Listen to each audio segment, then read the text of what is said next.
ಅದ್ಯಾವುದನ್ನಂತೂ ಪುಣ್ಯ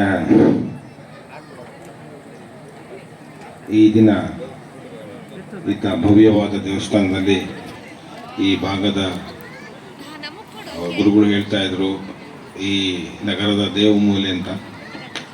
ಈ ದೇವಮೂಲೆಯಲ್ಲಿ ತಾಯಿ ನಗರಕ್ಕಲ್ಲದೆ ಇಡೀ ನಮ್ಮ ಎಲ್ಲ ರಾಜ್ಯದ ಎಲ್ಲರಿಗೂ ಒಳಿತನ್ನು ಮಾಡ್ತಕ್ಕಂಥ ಒಂದು ವ್ಯವಸ್ಥೆ ಆಗಲಿ. ಈ ಒಂದು ಧರ್ಮ ಕಾರ್ಯದ ಮೂಲಕ ಏನು ನಮ್ಮ ಲಾರ್ಡ್ ಸಂಘದವರು ಹಾಗೂ ಎಲ್ಲರೂ ಸೇರಿ ಮಾಡ್ತಿರ್ತಕ್ಕಂಥ ಈ ಒಂದು ಪುಣ್ಯ ಕಾರ್ಯಕ್ಕೆ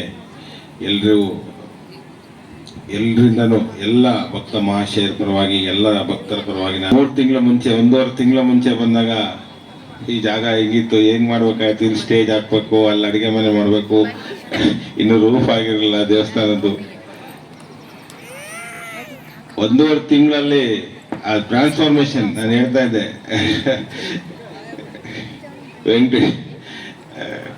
ವೆಂಕಟೇಶ್ ಅಣ್ಣವರು ಮುಂದೆ ನಿಂತ್ಕೊಂಡ್ರೆ ನಮ್ಮ ರಂಗಣ್ಣವರು ಅವರೊಂಥರ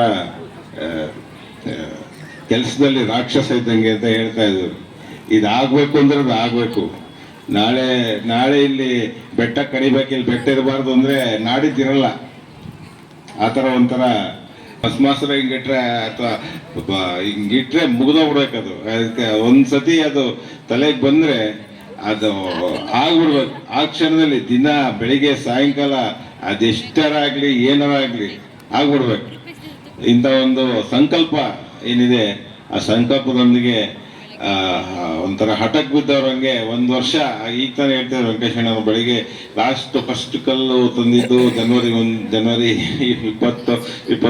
ಈಗ ಮತ್ತೆ ಉದ್ಘಾಟನೆ ಆಗ್ತಿರೋದು 24 ಅಂತ.